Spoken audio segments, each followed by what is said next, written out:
നമസ്കാരം. ഞാൻ റഷീദ് ഉമർ. 36 വർഷങ്ങൾക്ക് ശേഷം ഇന്ന് ഞാൻ വടക്കൻ വീരഗാഥ കാണാൻ വേണ്ടി ഗംഗാരേട്ടൻ്റെ മോള് വിളിച്ചു പറഞ്ഞു. അങ്ങനെ ഞാനിവിടെ എത്തി. ഇവിടെ എത്തിയപ്പം ഹരിഹരൻ സാറുണ്ട്, രവി കെ ചന്ദർ അന്ന് അസിസ്റ്റൻ്റായിരുന്നു. ഇന്ന് അദ്ദേഹം വലിയൊരു സിനിമാറ്റോഗ്രാഫറാണ്.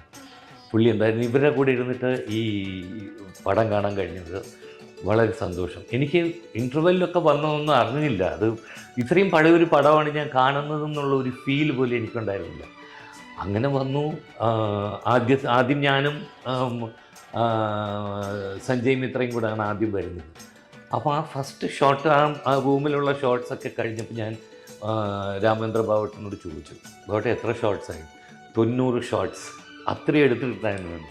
അങ്ങനെ ഒരുപാട് ഇൻട്രസ്റ്റിംഗ് ആയിട്ടുള്ള ഒരു ഫിലിമായിരുന്നു. ഞങ്ങൾ ഒരുപാട് എൻജോയ് ചെയ്തിട്ടുള്ള ഒരു ഫിലിമാണ്. ഇതിനകത്ത് എന്താണെന്ന് വെച്ചാൽ സീരിയസ് ആയിട്ട് ഷൂട്ട് ചെയ്ത് കഴിഞ്ഞാൽ രാമേന്ദ്ര ബാവട്ടൻ ഒന്നും മിണ്ടായിരിക്കും. അപ്പോൾ ഹരിഹരൻ സാർ ചോദിച്ചു, എന്താ ബാബു ഓക്കെ ആണോ ഇല്ലേ? അപ്പോൾ ഓക്കെ ആണെങ്കിൽ പുള്ളി ഒന്നും മിണ്ടില്ല. അങ്ങനെ ഇതാ. അപ്പോൾ ഇതിൽ ക്ലൈമാക്സിൽ നോക്കുന്ന സമയത്ത് 2-3 ക്യാമറയുണ്ട്. അപ്പം ഇതിന് മുമ്പുള്ള കമ്പോസിങ് എങ്ങനെയായിരുന്നു എന്ന് വെച്ചാൽ നമുക്കൊരു ബീഡിങ് കത്തിച്ച് ഒരു വാളെടുത്ത് എന്ന് പറഞ്ഞ് ഇങ്ങനെ 1 2 3 എന്നൊക്കെ പറഞ്ഞ് ഇങ്ങനെ ഇട്ടിട്ട് ശരി ഓക്കെ എന്ന് പറഞ്ഞു.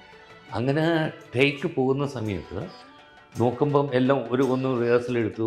ടേക്ക് ആണെങ്കിൽ ഫുൾ സ്പീഡാണ്. എന്നൊക്കെ ഞാൻ മാക്സിമം ഫോമിലുണ്ടായിരുന്ന ഒരു സമയമാണ്. ഭയങ്കര സ്പീഡ്. അങ്ങനെ ചുറ്റിങ്ങനെ വെട്ടിത്തിരിയുന്ന സമയത്ത് മമ്മൂക്കയുടെ കണ്ണിൽ ഒരു ചെറിയൊരു കൺഫ്യൂഷൻ ഉണ്ട്. അപ്പം ഞാൻ നിർത്തി. അപ്പോഴേക്കും എല്ലാവരും സെറ്റ് തന്നെ സൈലൻ്റ് ആയിരുന്നു. അപ്പോഴേക്കും ഹരിഹരൻ സാർ കൂടി വന്നിട്ട് പറഞ്ഞു, എന്നാൽ നമുക്ക് ഇവിടുന്ന് കണ്ടിന്യൂ ചെയ്യാം. അപ്പോൾ നമുക്ക് പറഞ്ഞു വേണ്ട അവൻ്റെ കയ്യിൽ കൺട്രോളുണ്ട്, will start from the beginning എന്ന് പറഞ്ഞിട്ട്. അപ്പോഴേക്കും എന്താ വെച്ചാൽ ആ ഗ്യാപ്പിൽ മോഹൻദാസ് എന്ന് പറഞ്ഞൊരു ഒരു അസിസ്റ്റൻ്റ് ഉണ്ടായിരുന്നു. ആ പുള്ളി എന്നെ വിളിച്ചിട്ട് ചോദിച്ചു, നീ എന്തായി കാണിക്കുന്നു? ഞാൻ ചോദിച്ചു എന്താ? അല്ല, ഒരു മമ്മൂക്കയുടെ മേലൊരു ചെറിയ പോറലേറ്റാൽ പോലും മലയാള ഇൻഡസ്ട്രി തന്നെ സ്റ്റോപ്പായിപ്പോകും. ഞാൻ പറഞ്ഞു, അച്ഛനെ കൊന്നവനോട് പിന്നെ ഇങ്ങനെയല്ല അതെങ്ങനെ ചോദിക്കാം. അങ്ങനെ അത് ഞങ്ങൾ വീണ്ടും റീഷൂട്ട് ചെയ്തു. എല്ലാം ചെയ്തൊക്കെ കഴിഞ്ഞു. പക്ഷെ 36 വർഷങ്ങൾക്ക് ശേഷം ഞാനത് ഇന്ന് കണ്ടപ്പം ഞാൻ ഞെട്ടിപ്പോയി. കാരണം വാളും വെട്ടും ഒന്നും മിസ്സാവില്ല. പക്ഷേ ഇത്രയും സ്പീഡ് വേണമായിരുന്നു എന്ന് തോന്നി എനിക്ക്. അത്രയും ഒരു ഇതായിട്ടുള്ളൂ. പിന്നെ അതല്ലാതെ ഇത്ര വർഷം കഴിഞ്ഞിട്ടും ഈ പടം കാണുമ്പം ഇന്ന് കാണുന്ന ഒരു പടം പോലെയുണ്ട്. എല്ലാം പുതിയതായിട്ടുണ്ട്. ഒന്നും ഇത് പഴയതാണ്. നമ്മൾ പണ്ടത്തെ ഇപ്പോൾ എൻ്റെ ഫാദറും നസീറങ്ങളൊക്കെ അഭിനയിച്ചിട്ടുള്ള പടങ്ങൾ കാണുമ്പോൾ നമുക്കറിയാം അതൊക്കെ ഒരു കുറേ കോംപ്രമൈസൊക്കെ കാണും. ഇതിലങ്ങനെയുള്ള യാതൊന്നുമില്ല. ഇതിൽ ഫൈറ്റ് എന്ന് പറഞ്ഞാൽ ഉഗ്രം ഫൈറ്റ്. അപ്പോൾ അങ്ങനെയുള്ളൊരു ഇതാണ്. അപ്പോൾ ഇത്രയും വർഷങ്ങൾക്ക് ശേഷം എനിക്ക് ഇവരോടൊത്ത് ഇത് കാണാൻ കഴിഞ്ഞത് വളരെ സന്തോഷമുണ്ട്. ഈ പടം തീർച്ചയായിട്ടും വീണ്ടും ഒരു ആവണം എന്ന് ഞാൻ പ്രാർത്ഥിക്കുന്നു. ഞാൻ ഏകദേശം ഒരു 80 മുതൽ പഠിക്കാൻ തുടങ്ങി. 80 മുതൽ എന്ന് പറഞ്ഞിട്ടുണ്ടെങ്കിൽ ഇതൊരു 1.5 പഠിപ്പാണ്. അതായത് വേറെ കോളേജും കാര്യമൊന്നുമില്ല. വൈകുന്നേരം ഒരു 4 മണി മുതൽ 9 മണി വരെ. പിന്നെ രാവിലെ എണീക്കും. രാവിലെ എണീറ്റിട്ട് ഞാനൊരു 4 മണിക്കൊക്കെ എക്സസൈസുകൾ ചെയ്യാൻ തുടങ്ങി. അതൊരു 8-9 മണി വരെ അത് ചെയ്യും. അങ്ങനെ ഒരു എന്താ പറയുക, ഒരു ഭയങ്കര ഒരു ട്രെയിനിങ് ആയിരുന്നു അത്. ആ 3-4 വർഷം അത്ര ഇതായി പഠിച്ചു. ആ പഠിച്ച് നിൽക്കുന്ന സമയത്താണ് എനിക്ക് ഇതിനകത്ത് ചാൻസ് കിട്ടിയത്. അപ്പോൾ അതായിരുന്നു അതിനകത്ത് കാണാം. ഇതിലെന്ത് പറ്റിയെന്ന് പറഞ്ഞാൽ നമ്മുടെ RVT മണി എന്ന് പറഞ്ഞൊരു മാസ്റ്ററുണ്ട് ഇവിടുത്തെ ഏഷ്യയിൽ, 5th ഡാനോ അങ്ങനെ ഉണ്ട്.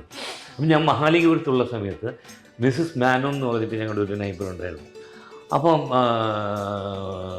ചേച്ചി എന്നെ വിളിച്ചിട്ട് നീ ഒന്നും ഇങ്ങോട്ട് വാങ്ങുന്നു.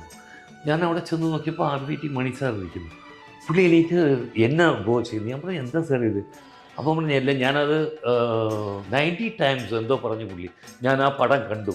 ഡയലോഗൊക്കെ പുള്ളി പറയുന്നു. മമ്മൂക്ക ഗീതാ മാഡത്തിനോട് പറയുന്ന ഡയലോഗ്സൊക്കെ പുള്ളി ബൈഹാർട്ടായിട്ട് പറയുന്നു. അപ്പോൾ പറഞ്ഞു അത്രയും ഇതായിട്ടുള്ള ഒരു വാൾ ഫൈറ്റ് ആയിരുന്നു എന്നൊക്കെ പറഞ്ഞു. സോ എല്ലാമാണ്. പക്ഷേ ഇത്രയും വർഷങ്ങൾ കഴിഞ്ഞിട്ട് നമ്മളിത് കാണുന്ന സമയത്ത് നമുക്കിതൊക്കെ റിക്കലക്ട് ചെയ്യാം. പക്ഷെ ഇന്നിപ്പം ഏജ് അതല്ല, ഇന്നത്തെ ഷേപ്പും അതല്ല. ഓക്കെ,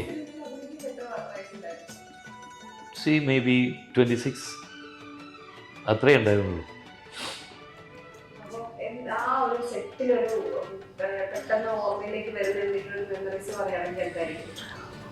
മെമ്മറീസ് എന്ന് പറഞ്ഞാൽ അതൊരു ഇറ്റ്സ് ലൈക്ക് ലൈഫ്. രാവിലെ പോവും, നമ്മൾ ഷൂട്ട് ചെയ്യും, ഇത് ചെയ്യും, മമ്മൂക്ക വരും, മറ്റേ സുരേഷ് ഗോപി ചേട്ടൻ വരും, അങ്ങനെ എല്ലാ ആർട്ടിസ്റ്റുകളും ഉണ്ടാവും. അതിൻ്റെ ഇടയിൽ നമ്മളും ഇരുന്ന് ചെയ്യും. അതൊരു സിനിമ ഷൂട്ടിംഗ് പോലെ നമുക്ക് ഫീൽ ചെയ്തിട്ടില്ല. കാരണം ഹരിഹരൻ സാർ ഭയങ്കര സ്ട്രിക്റ്റാണ്. അവിടെ മാത്രം നമ്മൾ ഭയങ്കര അച്ചടക്കത്തോടു കൂടി ഉണ്ടാവും. ബാക്കി ഇങ്ങോട്ട് മാറുമ്പോൾ ഞാൻ പറഞ്ഞില്ലേ, പി രവി കെ ചന്ദർ, പിന്നെ പുള്ളിയുടെ അസിസ്റ്റൻറ്റ്, പുള്ളിയായിരുന്നു ഏറ്റവും ലാസ്റ്റ് അസിസ്റ്റൻറ്റ്. ബാക്കിയുള്ള അസിസ്റ്റൻസൊക്കെ ഞങ്ങളിത് കഴിഞ്ഞ് വന്നാൽ ഞങ്ങളെല്ലാവരും കൂടെ ഒരു റൂമിൽ അടിച്ചുപൊളിയായിരുന്നു. അതാ പുള്ളി പറഞ്ഞത്, he forgot about what we did എന്ന്. അത് അങ്ങനെയൊക്കെയുള്ള ഭയങ്കര രസമായിട്ടുള്ള ഒരു ഇതായിരുന്നു.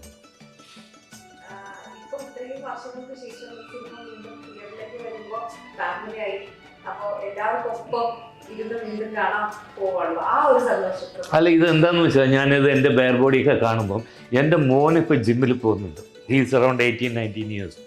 അപ്പോൾ അവൻ ജിമ്മിൽ പോകുന്നു, വെയിറ്റൊക്കെ എടുക്കണം. അപ്പോൾ ഞാൻ വിചാരിച്ചിപ്പോൾ ഇത് എന്നെ കാണുമ്പോൾ എങ്ങനെ ഉണ്ടാവും ഇവൻ്റെ റിയാക്ഷൻസ് എന്ന്. കാരണം അന്ന് ബോഡിയൊക്കെ പക്കാവാണ്, നമ്മൾ ട്രെയിൻ ചെയ്യുന്ന സമയത്തുള്ളൊരു ഇതാണ്. അപ്പോൾ അത് ഇറ്റ്സ് എ ഡിഫറെൻറ്റ് ഫീലിംഗ് ആണത്, ഫാമിലിയോട് കൂടി ഇരുന്ന് കാണുന്ന സമയത്ത്.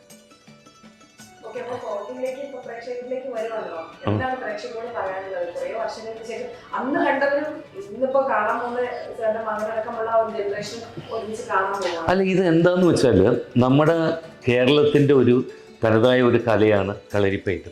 അത് ഈ വേൾഡിലുള്ള എല്ലാ മാർഷൽ ആർട്സിനേക്കാളും ഏറ്റവും തലപ്പത്തുള്ളതാണ്. അപ്പം ഞങ്ങളിത് പഠിക്കുന്ന സമയത്ത് നെല്ലിക്കോട് ഗോപാലൻ ഗുരുക്കൾ എന്ന് പറഞ്ഞിട്ടുള്ള ഒരു ഗുരുവിൻ്റെ അടുത്തു നിന്നാണ് ഞാൻ പഠിക്കുന്നത്. ഗുരുക്കൾ ഒരുപാട് ഒന്നേനൊന്ന് കാലದಲ್ಲಿ കന്നഡത്തിൽ ചെയ്തിട്ടുണ്ട്, ഉത്സവം എന്ന് പറഞ്ഞ പടങ്ങൾ ഹിന്ദിയിൽ ഇതിലെല്ലാം ചെയ്തിട്ടുണ്ട്.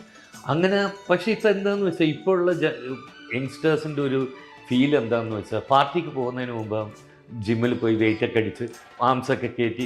പക്ഷേ ഇതെന്ന് പറഞ്ഞിട്ടുണ്ടെങ്കിൽ നമ്മളൊരു മാർഷൽ ആർട്ട് എന്ന് പറയുന്നത് ഒരാളെ തല്ലാൻ വേണ്ടിയുള്ളതല്ല, നമുക്കൊരു സെൽഫ് ഡിസിപ്ലിൻ വരും. ഇത് ഒരു കലയാണ്. അങ്ങനെ ഈ കല ഇന്ന് കൊണ്ട് നടക്കുന്നവരും ചെയ്യുന്ന യങ്സ്റ്റേഴ്സും ഒരുപാട് കുറവാണ്. അപ്പോൾ ആ ഒരു കൾച്ചർ സാധാരണ ഞങ്ങളുടെ കളരിയിലൊക്കെ എങ്ങനെയാണെന്ന് വെച്ചാൽ, ഒരു ബ്രൂസ്ലിയുടെ പടം വന്നു, ജാക്കി ചാൻ്റെ പടം വന്ന ആ ഒരു മാസം ഒരു 30-40 പേര് ഭയങ്കരമായിരിക്കും, ക്രൗഡഡ് ആയിരിക്കും, എല്ലാവരും മാർഷൽ ആർട്ട് പഠിക്കാൻ വരും. പിന്നെ അതങ്ങനെ അങ്ങ് പോകും. അതുപോലെ ഈ പടം വരുന്ന സമയത്ത് കേരളത്തിലെ എല്ലാ കളരികളും നിറഞ്ഞു നിൽക്കട്ടെ, അങ്ങനെയുള്ളത് കണ്ടിന്യൂ ആകട്ടെ എന്നേ ഞാൻ പറയുന്നത്. അല്ല, ഈ സമയം മിസ് ചെയ്യുന്നതെന്ന് പറഞ്ഞിട്ടുണ്ടെങ്കിൽ രാമേന്ദ്ര ബാബുവേട്ടൻ, പുള്ളി ഭയങ്കര ഞങ്ങളുടെയൊക്കെ ആയിട്ട് അത്രയും വലിയ ക്യാമറമാനാണ്. പക്ഷെ നമ്മൾ എന്ത് ചോദിച്ചാലും ഭയങ്കര സമാധാനത്തിലും ഇതുമായിട്ട് പറഞ്ഞു തരും. പിന്നെ അങ്ങനെയുള്ള ക്യാപ്റ്റൻ രാജുവേട്ടൻ, ജോണി ചായൻ ഭയങ്കര ക്ലോസ് ആയിരുന്നു ഞാനായിട്ട്. അങ്ങനെ ആ പടത്തിന് ശേഷം പിന്നെ ജോണി ചായനെ ഞാൻ കാണാൻ പറ്റിയിട്ടില്ല. അതിങ്ങനെ പിന്നെ മരിച്ചത് ഞാൻ അറിഞ്ഞു. അപ്പം ഇങ്ങനെ ഇതിനകത്ത് ഇപ്പോൾ ഇത് കാണുമ്പോൾ തന്നെ ഗംഗാരേട്ടൻ, MT സാറ്, പിന്നെ അങ്ങനെ ബാലൻ കെ നായർ സാറ്, ഇങ്ങനെയുള്ള പലരുടെയും ഫോട്ടോസ് ഇട്ടിട്ടാണ് ഇവർ തുടങ്ങുന്നത്. അത് കാണുമ്പോൾ ഒക്കെ ഒരു മനസ്സിന് വല്ലാത്തൊരു വിഷമം തോന്നാറുണ്ട്. കാരണം കൂടെ അഭിനയിച്ചിട്ടുള്ള ആളുകളായതുകൊണ്ട്.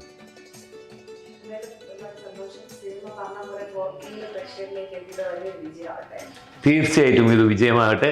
എല്ലാവരും ഇത് കണ്ട് ഇതിനെ വിജയിപ്പിക്കണം. Thank you.